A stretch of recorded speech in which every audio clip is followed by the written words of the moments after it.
untuk melaksanakan perintah kawalan pergerakan.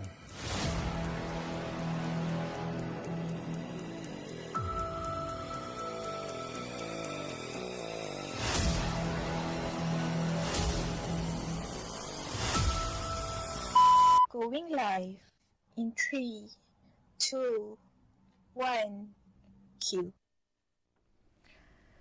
Assalamualaikum warahmatullahi wabarakatuh. You are tuning in live with IIUM TV's Political Insights 40 Minutes of Political Knowledge. I'm Aisha Azarisman and I will be hosting for tonight.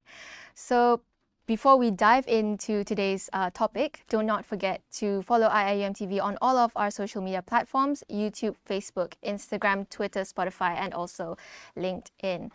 So previously, in our previous episode, we had talked about, we had invited a very special guest, Brother Huzail, to talk about political Islam and basically raise students' awareness on what political Islam could be and the significance of knowing about political Islam and the Islamic organizations here in Malaysia. So for today, we will be diving into a very recent, and I say worrying topic, because it is an issue that has come upon us very recently, I would say. So today we will be talking about food security, a nationwide concern. And to discuss on this topic, we have invited a very special guest who is also an alumni of IIUM, Brother Aiman Syafiq, who is a consultant, a financial services risk management consultant at Ernst and Young firm. So welcome, Brother Aiman. How are you feeling today? Thank you for the invitation. I'm feeling okay. Feeling okay. All right. That I'm not feeling nervous or anything about being on. I just got off work, so hopefully I can provide as much information as possible.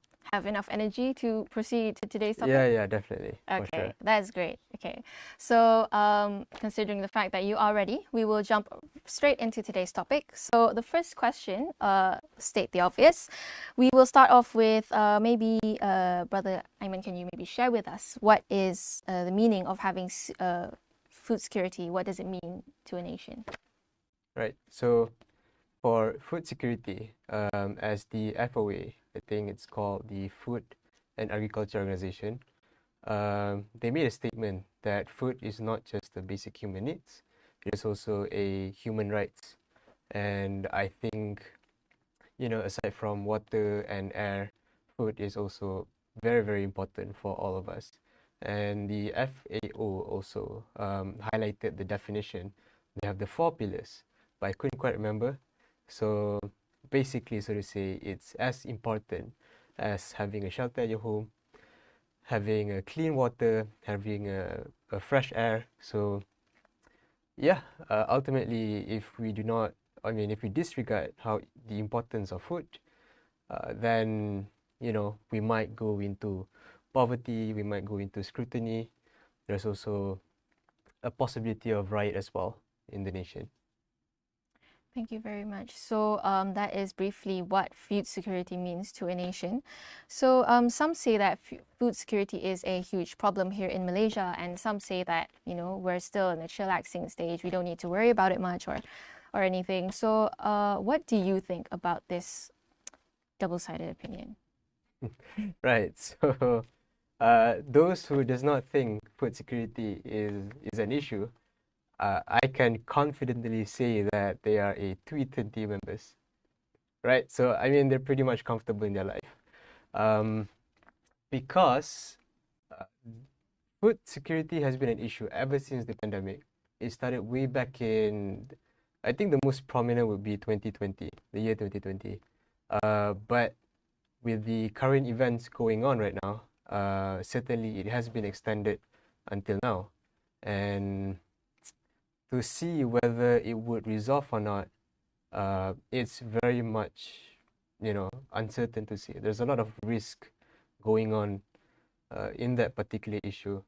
So yeah, if those who disagrees that there is an issue with food security, ultimately they're too comfortable. They're not even paying any of the groceries and whatsoever. So meaning that right now Malaysia is in a food security crisis? Not just Malaysia. In fact, the whole world, especially those who are heavily dependent on Ukraine's I think it was wheat export, because Brazil and also some country, if I'm not mistaken, China, they're highly dependent on Ukraine's food, and I think we all know what's happening in Ukraine right now, right? Yeah. So yeah, food security has been affected. The supply chain, especially, I think that's the main focus for us tonight: the supply chain and international trade. Thank you very much. Very well said, I would say. So Malaysia is rich in our natural resources, and it is also opinion of many that agriculture is one of our most prominent sectors. Maybe yes, maybe not. So what went wrong that we are not able to depend on ourselves for the food production? Right. So basically, according to a Malaysian report, the latest one was in 2020. We are not self-sufficient when it comes to the supply of food in the country, right? Because most of the part, for example, like rice, wheat, barley, corns, there's a lot more to, in the list. It is below 60%.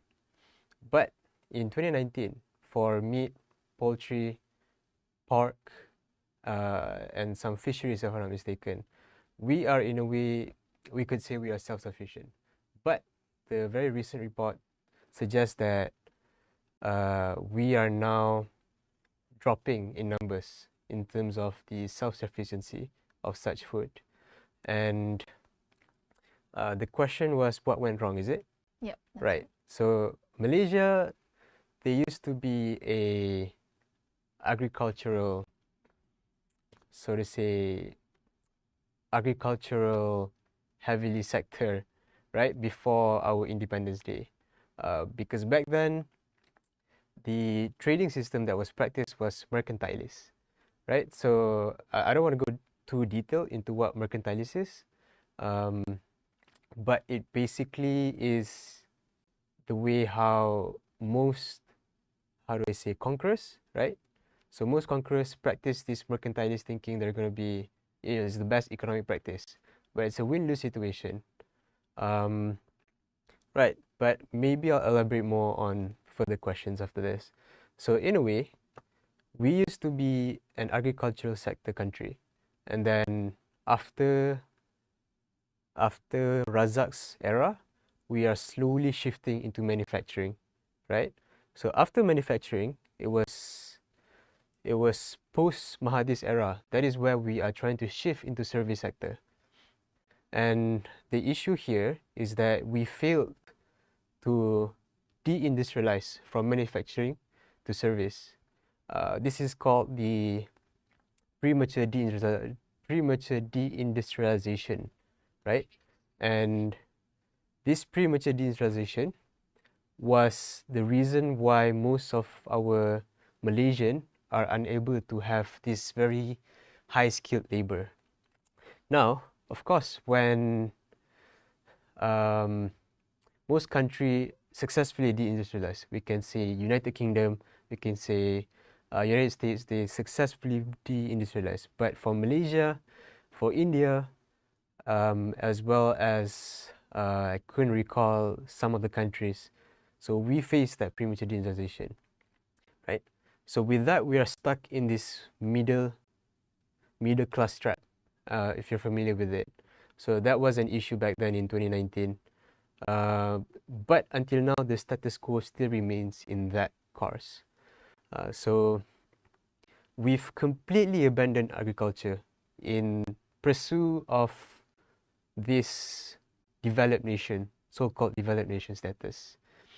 So yeah, I mean, even so, like our land, or it's called the arable land, is not as great as Russia or India, right? So that is where the issue of agriculture comes in. That's why we have to import. I see. So meaning to say that the potential or the quality of our arable land isn't as great as the other countries that caused Malaysia to abandon their agricultural sector, is it? True. Although, it's not completely abandoned, but it's so to say that it's not as popular as before. Not as popular, meaning to say they've shifted their focus? They've definitely shifted their focus, Definitely shifted their focus from agricultural sector Mm-hmm. to manufacturing. Right now, it's more towards, youth are thinking, when it comes to youth, the first thing that came in mind is that I should be working in a government sector or the banking industry or the financial industry. There's a lot of shift from rural area to urban. So that is a one term that I couldn't recall. But yeah, people in Malaysia don't see agriculture as they don't see agriculture as like very, very particular or that high status. Or glamorous So to say. Yeah, career. glamorous, true. Yeah, so that's the issue among youth, in a way. The issue among basically saying that not just it being the government maybe shifting focus from agriculture to manufacturing, but True. the youth also not seeing it as a glamorous profession. And so I guess we can actually tell that today that youth actually don't really talk about being farmers or anything, whereas actually it is something that we really, really need.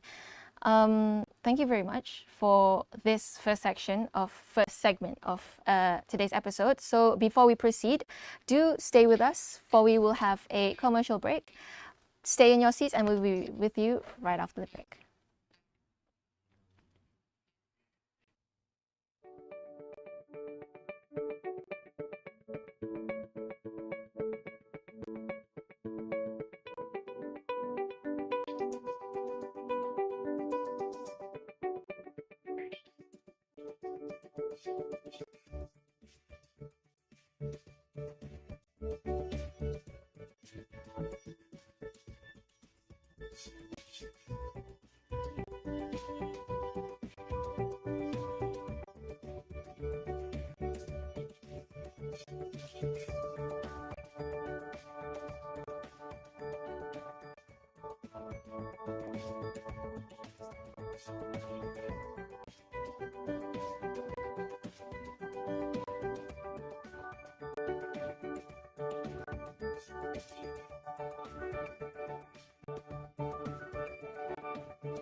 And welcome back to Political Insights 40 Minutes of Political Knowledge. So previously we have talked about the significance of food security in a nation and what could be the causes and what went wrong here in Malaysia that caused the agricultural sector to have lost its spotlight and focus.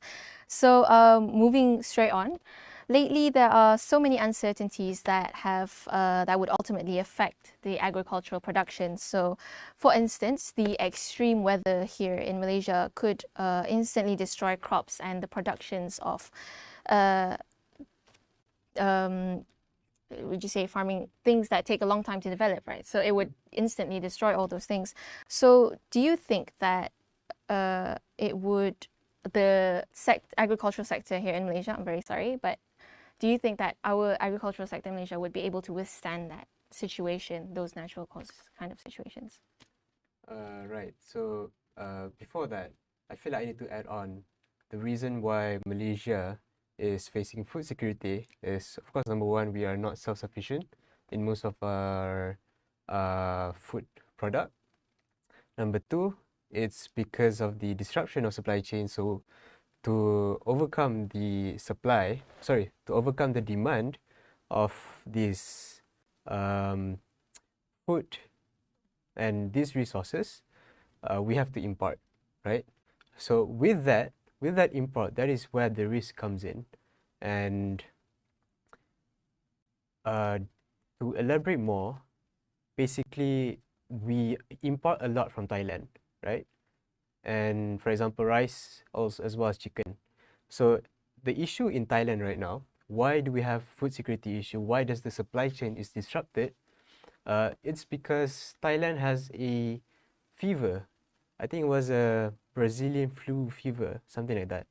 So the demand of chicken in Thailand is, increased significantly because they like to make this bubur. What's bubur in English? Poultry. Porridge. Porridge, yeah. Porridge. So they like to make porridge, right? And whatever it is, you have to keep in mind that a nation will always prioritize the domestic demand rather than outside demand or other countries' demand. So yeah, those are some of the factors that affect the supply chain. And as you can see, the ongoing war with Russia and Ukraine do export, as well as Russia, do export a lot of food resources.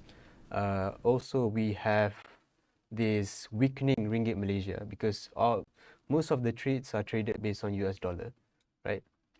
So with that, most of the people are, they can't afford it in some cases. But then in most cases, for you to overcome the demand in this country, that is where the rise were increased. Going back to the question, what can we do to cater this, right? Basically, like, do you think our means of production is able to withstand this, like, handle this kind of situation, like the extreme weather and... Oh, all right, right. Yeah, definitely, we can. Personally, I think with the help of technology, for example, we do see a lot of cases where in Europe, right? Europe's land is particularly small. Some are small, some are big. But we do see a major technological shift where their food production or this agriculture sector, they can grow without any interventions from extreme weather. Yes, although the weather does play a part in this food security issue, but there's also like a rise in technology where you can plant vertically. This is vertical or horizontal? Vertical. Yeah, you can plant vertically, right? So, us Malaysians, number one, our youth are just not, they just are not keen to venture into this agriculture sector. So there's not so much technology that was brought into as well as invented for. And then if we look at Thailand, they took the job as a farmer very seriously, right? To them, it's an honor. Same goes to, I think you guys know pretty much the case of Japan, where the cleaner took their job very seriously, yada yada yada, etc. Right? So, yeah, we as Malaysians, youth especially, because we can't really rely on this older generation, right? Yeah. They already have their life settled. They're just thinking about their retirement fund. Yeah, because I mean, ultimately, if you guys ask around, like, who wants to be a farmer in this, I don't think you get more than 1% of those that will say yes. We have a lot of options for us to make the agriculture sector self-sufficient. It's just that the manpower, it's just that the human resource, mostly human resource, is the main, so to say, challenges when it comes to making it possible. Thank you very much. So, meaning to say that the youth here in Malaysia, especially, have been conditioned to think that farming and the agricultural sector is just not a glamorous job. And they just feel like, what's the point of going in there? Nobody's going to look at me. I'm not going to have a great career and everything. Things like that, right? Yeah.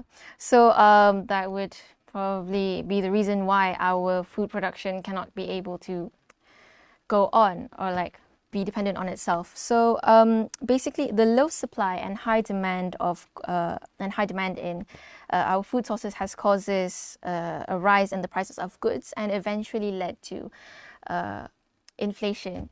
So Malaysians are already not earning enough, and the increases of price for everything isn't really helping for anyone. So do you think that this is something that we should have probably predicted or maybe foresaw, and what could we have done to actually prevent this from happening?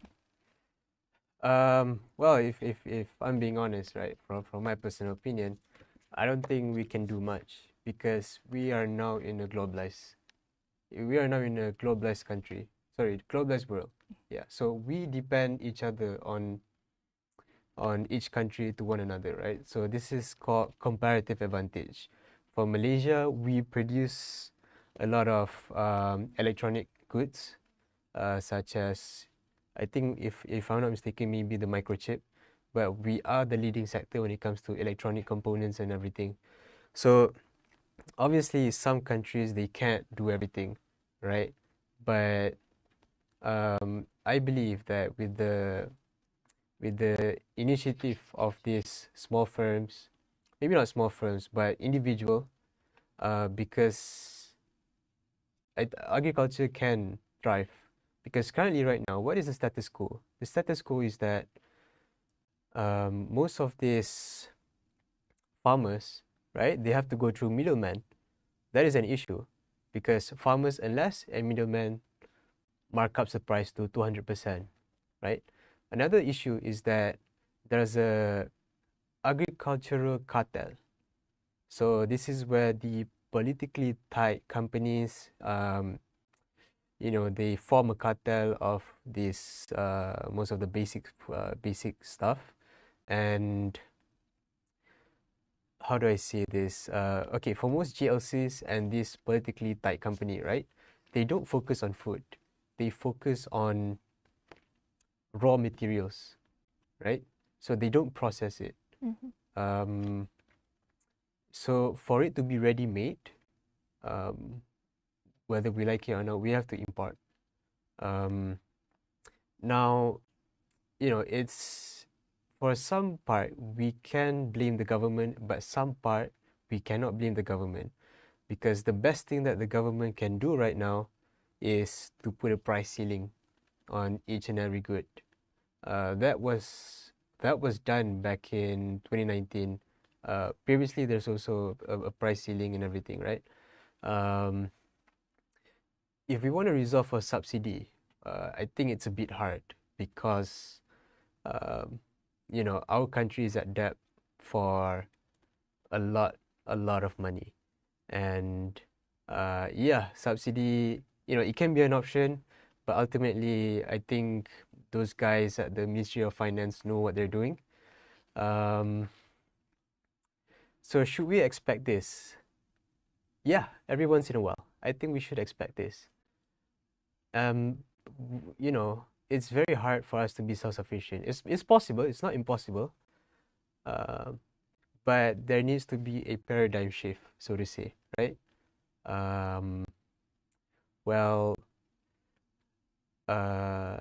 Yeah.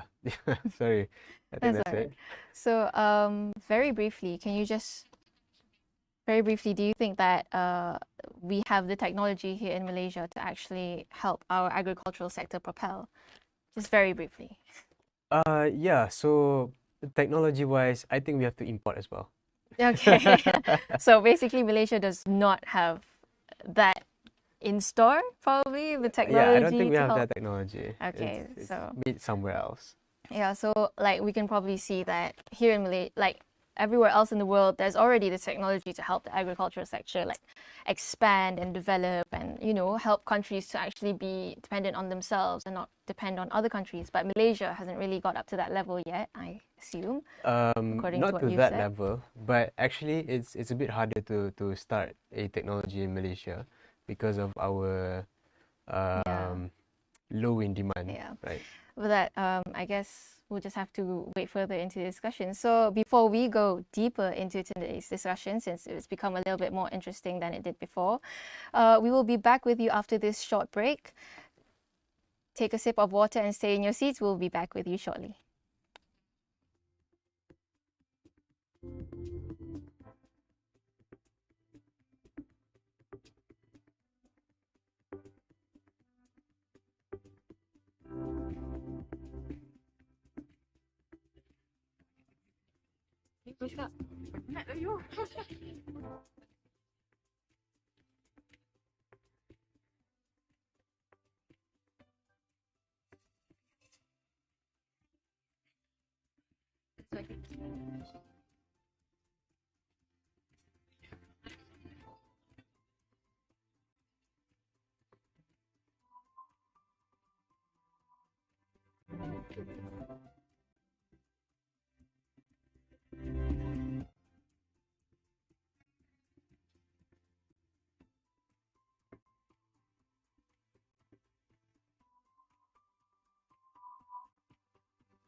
Welcome back to Political Insights, 40 minutes of political knowledge. So previously we had just discovered that Malaysia has not required the proper technology to help our agricultural sector develop. And now we're about to dive deeper into today's topic. So under Budget 2022, the government has allocated 4.83 billion to the Ministry of Agriculture and Food Industries. So do you think that this was enough to sustain and improve the agricultural sector here and food security here in Malaysia? Okay, so the amount was never an issue. You put RM1 also, I think it's possible. Okay lah, not literally possible, but technically it's possible. It's just that where does the money go to and how does it utilize? That has always been an issue ever since, I don't know, 1990, right? So this amount of money, for example, I can't say what actually happened in the agriculture sector, but I can say what was the issue with the money when it was released for SMEs for this COVID relief. So what happened was the company that needed the most money did not get those grant from the government because they do not meet certain requirement. Now, as you can see that most SME, they sometimes don't have an audited report. They don't have this like a bit of documentation. So what happened back then was that companies who do not need the COVID relief got the money just because, you know, the government was like, it's okay, I need to disperse this money, whether they meet the requirement or not, right? So again, the issue was more towards where was the money allocated, how was it utilized, and how is it being monitored. So again, if GLCs and this politically tight company, these cartels, if they get the money, then there's basically no use for the rest of those in the agriculture sector, right? We also have faced a very, very low in supply for this domestic production is because there's a lot of farmers who just quits, right? So those from the agriculture, they just sort of move out. They have to close down whatever they have because they can't sustain during the pandemic, especially, right? So we have supply chain disruption outside of Malaysia. We have supply chain disruption inside of Malaysia. So that is where you can see that the price in most of the food and everything, it goes up. Everything just happened at once. Right. So considering that what you just said, do you think that we would be able, or like, is it possible for us to actually fix what has happened and start producing sustainable resources here in Malaysia? Yeah, again, like I said, it's always possible. It's just hard. And for that, we really do need a paradigm shift. We need to repopularize the agriculture sector, right? And not just, oh, I want to do agriculture to settle down in life, but more towards what can I do to improve the agriculture sector. I think that's where we're lacking in terms of talent in the agriculture sector. Also, what was I going to say? I forgot. But yeah, I think we can move on to the next question. Okay. So thank you very much. Do you agree that Malaysia should maybe focus and invest more on the agricultural and food production rather than the industrial production? Nope, I don't think so. Because for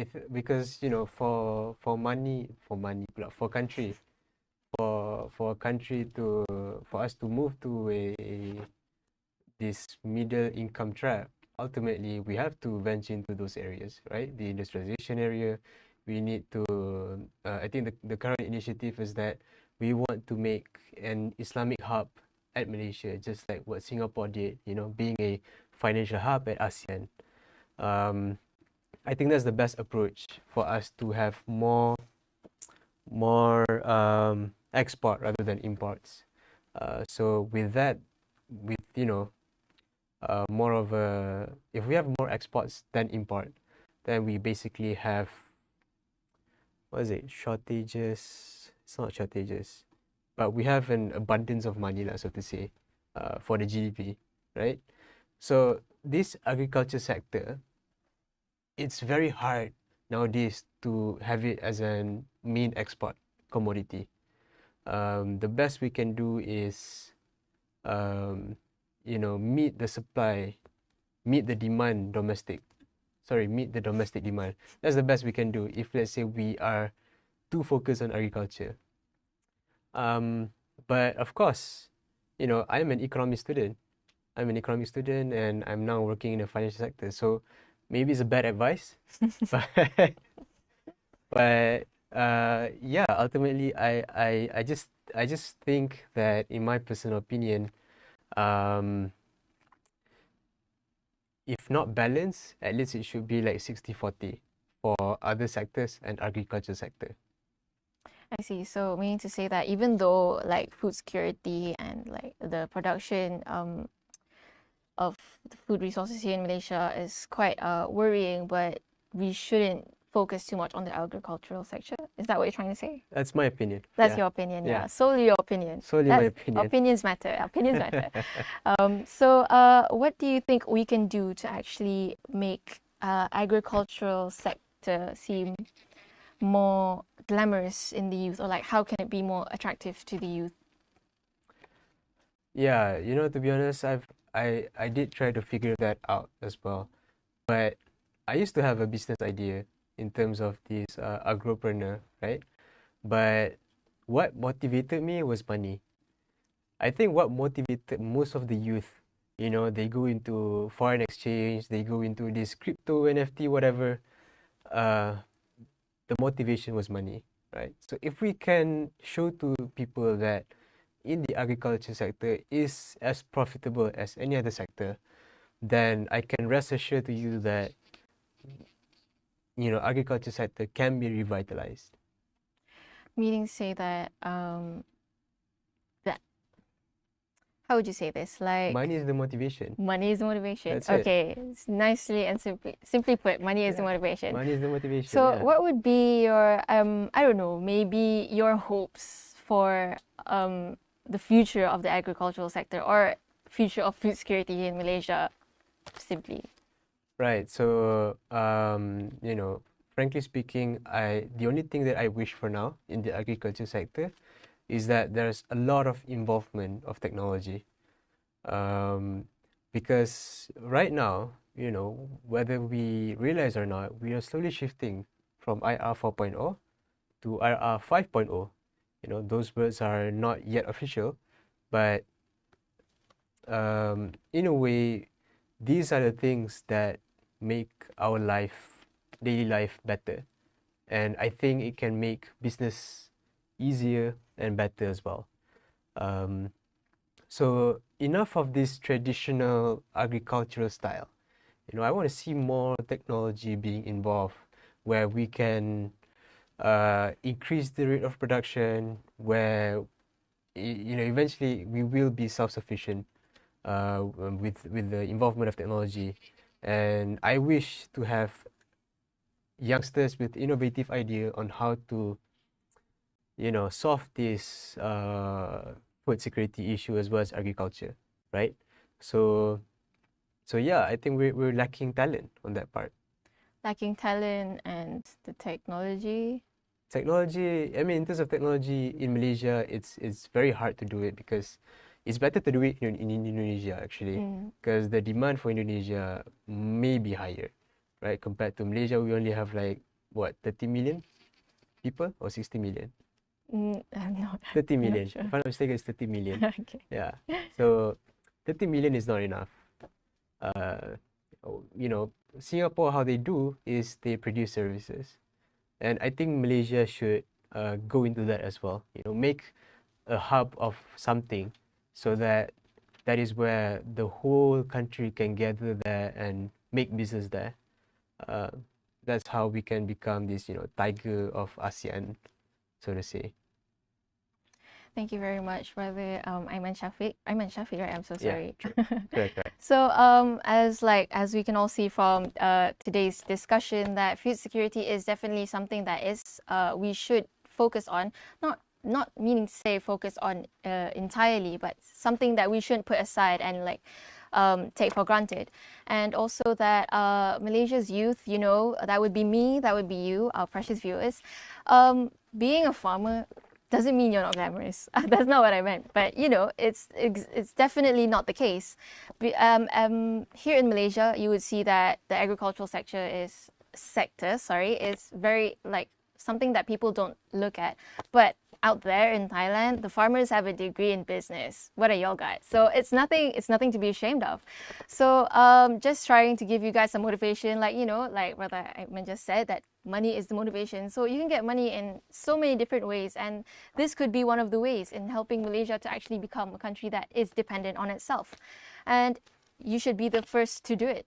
You know what I mean? So thank you very much to our precious viewers for tuning in with us today. And thank you very much to Brother Aiman for helping us give fruitful insights on this topic. And before we wrap up the final episode of this season, do not forget to keep up with IIUM TV on all of our social media platforms, on YouTube, Instagram, Twitter, Facebook, our podcasts on Spotify, and also our latest account on LinkedIn. And so we have reached the end of the final episode for this season.